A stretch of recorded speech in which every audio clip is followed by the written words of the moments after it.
नमस्कार, स्वागत है आपका देश के नंबर 1 कंज्यूमर शो पहरेदार में, जहां हम बुलंद करते हैं आपके हक की आवाज। जानिए अपना हक, लड़िए अपने हक के लिए और हमारा काम है आपकी आवाज को बुलंद करना। आज पहरेदार में ई कॉमर्स कंपनियों की लचर कस्टमर सर्विस की खुलेगी पोल। अमेजॉन और स्नैपडील ने डिलीवरी में किया कैसे हेर फेर और पहरेदार की दखल के बाद दोनों ही कंज्यूमर ले रहे हैं राहत की सांस।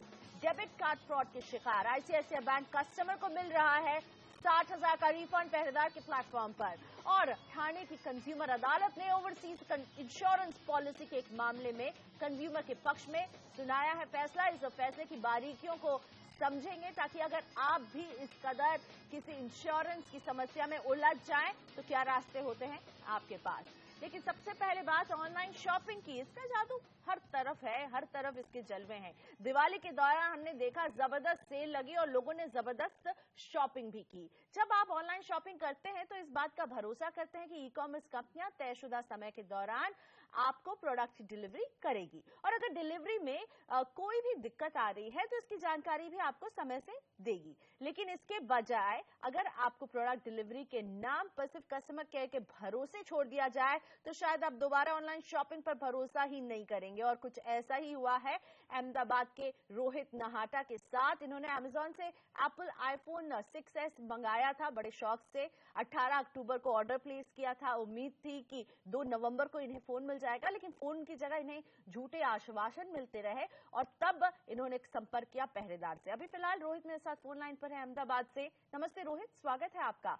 क्यों आप नाखुश थे अमेजॉन से, बताइए। मैम एक्चुअली मैंने आईफोन 6s ऑर्डर किया था और मेरे को जो डिलीवरी डेट दी गई थी वो विद इन 15 डेज, मतलब टाइम फ्रेम दिया था 27 अक्टूबर से 2 नवंबर के बीच का। 2 नवंबर की जगह 1 नवंबर को मेरे पास डिलीवरी के लिए मैसेज आया तो मैं खुश था कि भी टाइम फ्रेम से पहले मेरे पास डिलीवरी आ जाएगा। और जो नंबर डिलीवरी पर्सन का दिया गया था उसको कॉल किया, उसने बोला कि सर मैं आपका डिलीवरी दे दूंगा, लेकिन उसके बाद से कांस्टेंट पूरे दिन उसका फोन बंद रहा। अमेजोन के कस्टमर केयर में ट्राई करता रहा बट मेरे को उसका कोई रिस्पॉन्स नहीं मिला। यही बोला गया कि भाई आज 8 बजे से पहले आपको डिलीवरी मिल जाएगा।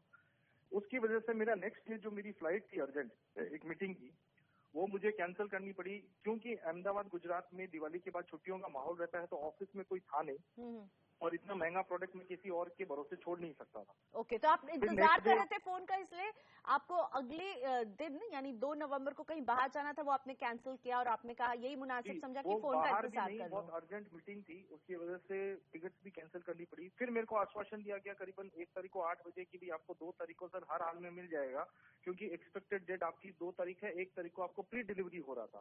तो मैंने अगेन 2 तारीख को पूरे दिन वेट किया पर उस दिन कोई कम्युनिकेशन भी नहीं हुआ। लगभग 20 से 22 बार कस्टमर केयर में फोन करने के बाद में भी मुझे यही आश्वासन मिलता रहा कि सर 8 बजे तक वेट कीजिए, आपको अपना फोन मिल जाएगा। तो रोहित, जब आप शिकायत दर्ज करा रहे थे तो अमेजॉन से आपको किस तरह का रिस्पांस मिल रहा था?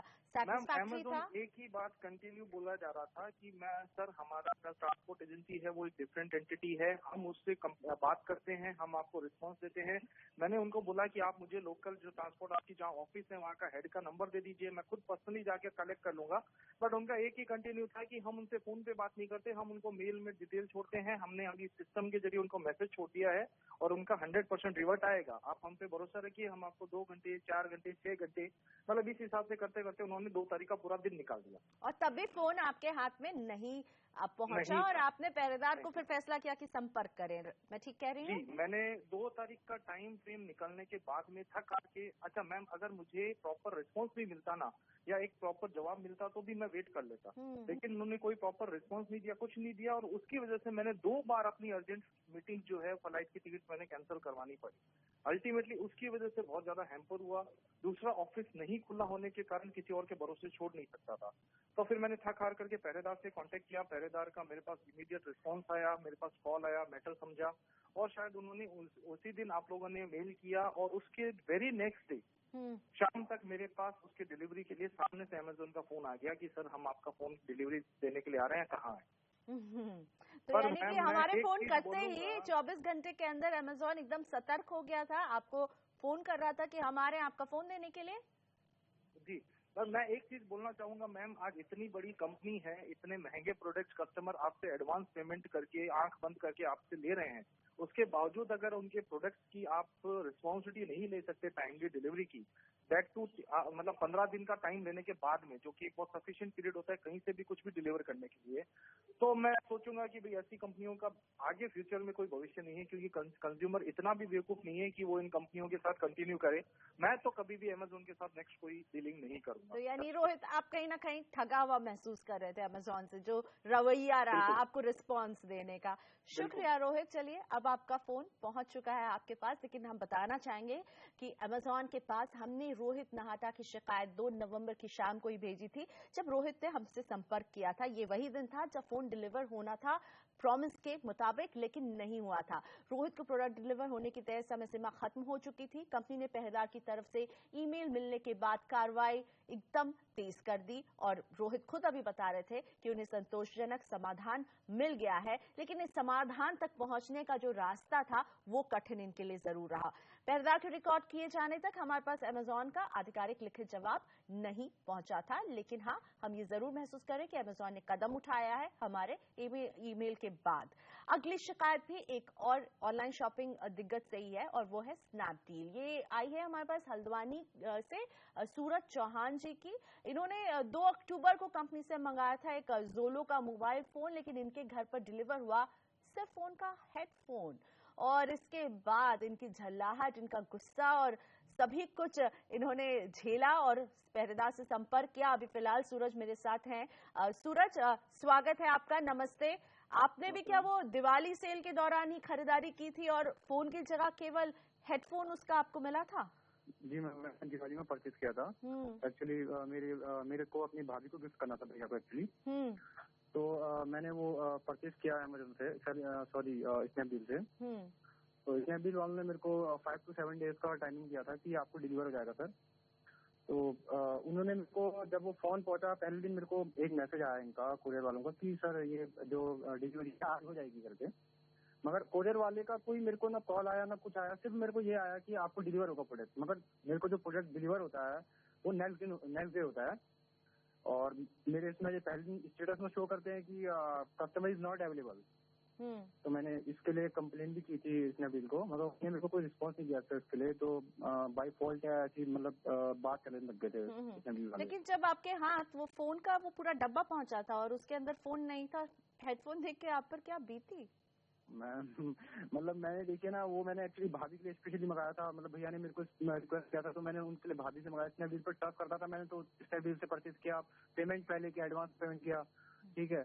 और उसके बाद भी मेरे को प्रोडक्ट कुछ और ही मिला। मैं जाता हूँ घर पे, मैं तो ड्यूटी में था, मैंने भाभी को रिसीव करवाया प्रोडक्ट, तो भाभी ने रिसीव किया। उन्होंने घर की महिलाएं आपको पता है काम में बिजी रहती है, ध्यान नहीं दिया। और ये भाभी जी के लिए गिफ्ट था और उन्हें गिफ्ट भी समय पर नहीं मिला। लेकिन ये बताइए, स्नैपडील आपकी कितनी मदद कर रही थी? जाहिर तौर पर आपने शिकायत की होगी, और कोई भी करेगा, फोन की जगह हेडफोन मिलेगा। तो स्नैपडील आपकी कितनी मदद कर रही थी सूरज? मैम देखिए, मैंने उसी दिन स्नैपडील वालों को फोन किया कि सर मेरे साथ ये हुआ है, ये इंसिडेंट हो गया, मेरे को सिर्फ 2 हेडफोन मिले हैं, वो भी फोन का हेडफोन नहीं था एक्चुअली, वो लोकल एक नोकिया का हेडफोन था। और मैंने उनको क्लियर मेंशन किया था कि मेरे पास एक नोकिया का हेडफोन, एक लोकल हेडफोन मेरे को डिलीवर हुआ है।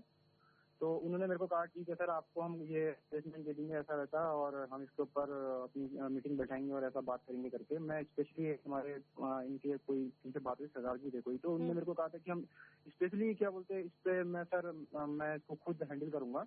और उसके बाद उनका कोई रिस्पॉन्स कॉल नहीं आया, वो नहीं आया। तो मैं दोबारा से उनको कॉल किया, मतलब और जो कुरियर कंपनी थी जो लेकर पहुंची थी आपके घर प्रोडक्ट, क्या उनसे आपने पूछा क्या हुआ, इस तरह का प्रोडक्ट डिलीवर कैसे हो जाता है? जी मैम, मैंने उनसे पूछा था, जो कुरियर बॉय से पूछा था मैंने।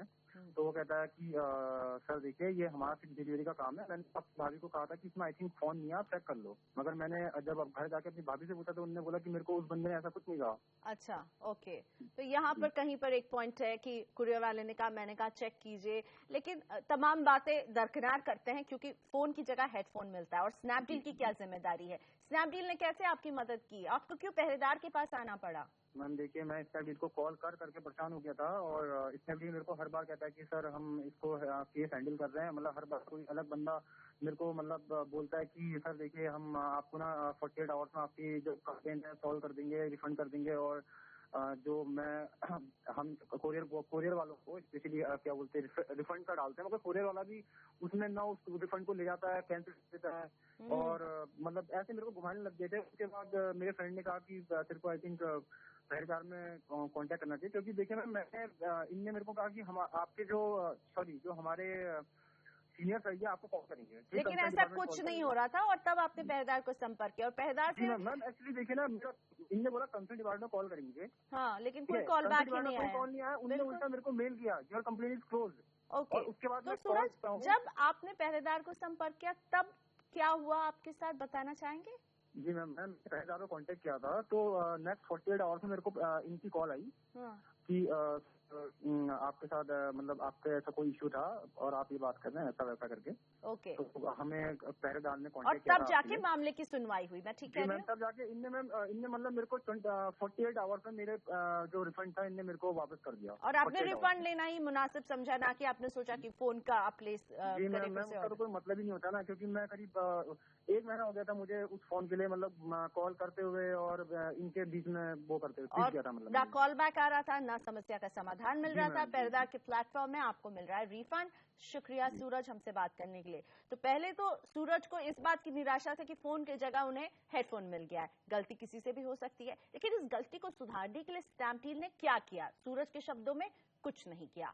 स्नैपडील के पास हमने सूरज चौहान की शिकायत 2 नवंबर को भेजी थी। जानना चाहता कि क्यों सूरज की शिकायत अब तक नहीं सुलझ सकी है। पहरेदार का ईमेल मिलने के बाद जाहिर तौर पर स्नैपडील हरकत में आई और सूरज को समाधान भी दिया है, लेकिन इस शो के रिकॉर्ड किए जाने तक स्नैपडील का आधिकारिक लिखित जवाब हमारे पास नहीं पहुंचा था। इसी के साथ लेते हैं एक छोटा सा ब्रेक। यहां पर ब्रेक के बाद डेबिट कार्ड फ्रॉड के शिकार एक आईसीआईसीआई बैंक कंज्यूमर को पहरेदार के दखल के बाद मिल रही है राहत।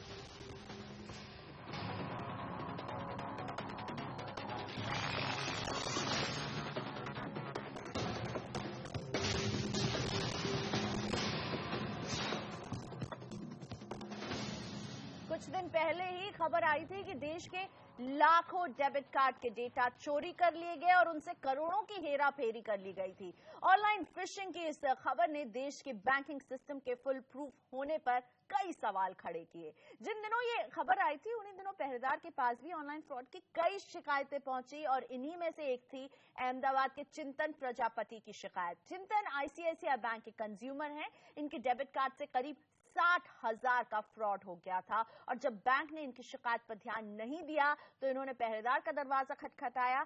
चिंतन से ही समझते हैं क्या था पूरा मामला। मेरे साथ हैं चिंतन जुड़े हुए फोन लाइन पर। नमस्ते चिंतन, स्वागत है आपका। क्या हुआ था आपके साथ, अपने केस को जरा समझाइए। हाँ, तो 13 तारीख की रात को 11:30 बजे मेरे मोबाइल पे एक SMS आया कि आपके अकाउंट में से 60,000 रुपीज अराउंड डेबिट हो गए हैं।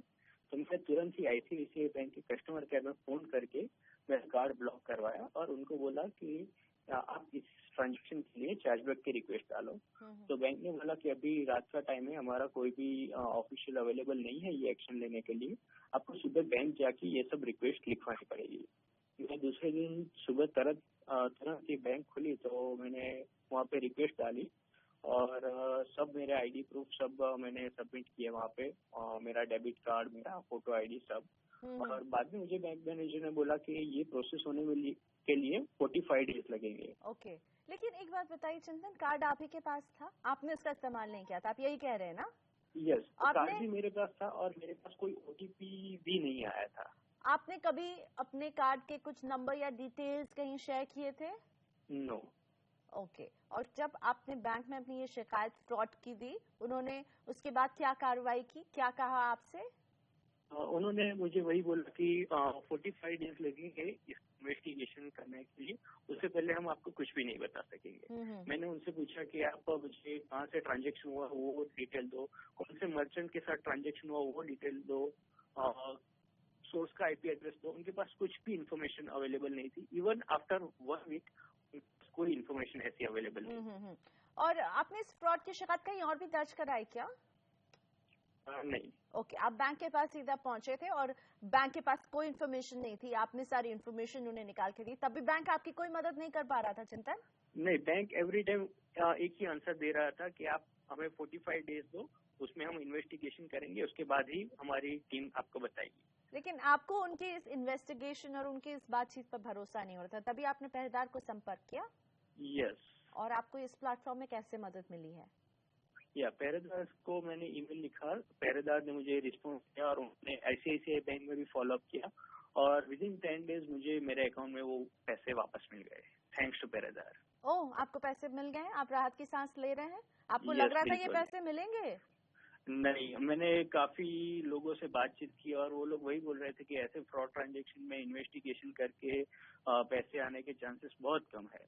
लेकिन आपको ICICI बैंक ने पैसे लौटा दिए पहरेदार के प्लेटफॉर्म में। संतुष्ट हैं आप चिंतन?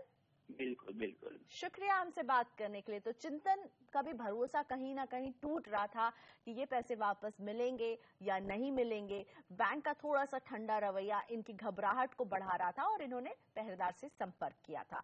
और हम आपको यहाँ पे बताना चाहेंगे कि चिंतन की शिकायत को ICICI बैंक ने काफी गंभीरता से लिया। हमने जैसे ही चिंतन का ये केस उनके सामने रखा और इस पर जरूरी कार्रवाई भी की उन्होंने।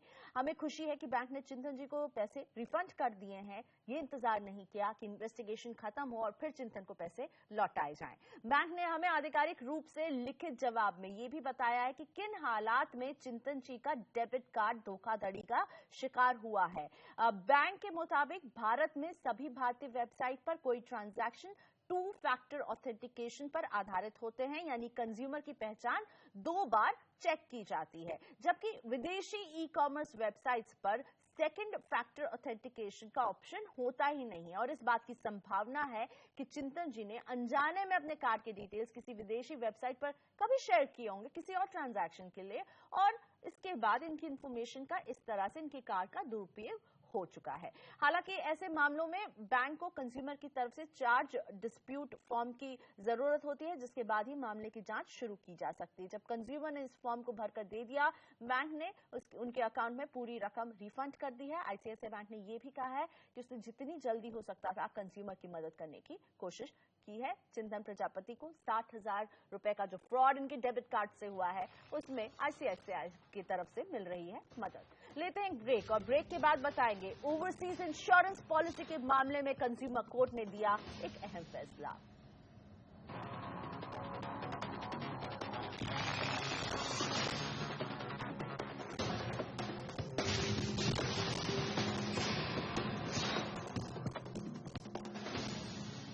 पहरेदार में अब बात कंज्यूमर कोर्ट के एक ऐसे फैसले की जिसने कंज्यूमर के हाथों को नई मजबूती दी है। अपनी तरह के पहले फैसले में ठाणे के जिला कंज्यूमर फोरम ने एक इंश्योरेंस कंपनी को आदेश दिया है कि वो कंज्यूमर को $13,500 का क्लेम दे। जी हाँ, मैंने ठीक बोला, डॉलर में। ये पहली बार है जब फोरम ने किसी शिकायत की सुनवाई करते हुए विदेशी मुद्रा में भुगतान का यह आदेश दिया है। ये शिकायत थी ठाणे के ही रहने वाले रमेश मुहारे की और फैसला सुनाया गया ICICI Lombard general insurance company और TPA यूरोप असिस्टेंस इंडिया के खिलाफ। इन दोनों कंपनियों को रमेश जी को संयुक्त रूप से क्लेम की रकम इस साल के अंत तक चुकाने का आदेश दिया गया है। साथ ही उन्हें कंज्यूमर को कानूनी खर्च के लिए 10,000 रुपए और मुआवजे के तौर पर 3,000 रुपए भी देने के लिए कहा गया है। शिकायत में रमेश मुहारे ने बताया था कि साल 2007 में उन्होंने अपने बेटे के पास अमेरिका जाने के लिए ICICI लोम्बार्ड से ओवरसीज इंश्योरेंस पॉलिसी ली थी। अमेरिका में रहने के दौरान उन्हें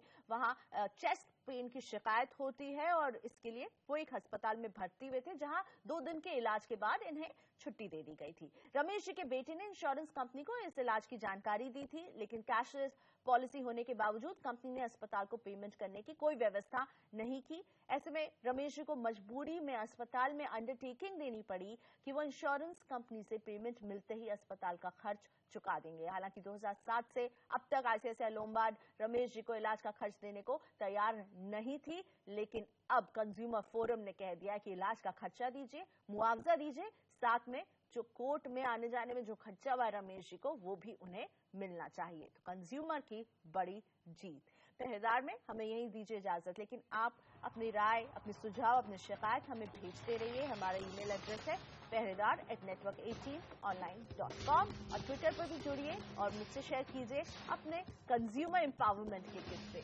नमस्कार।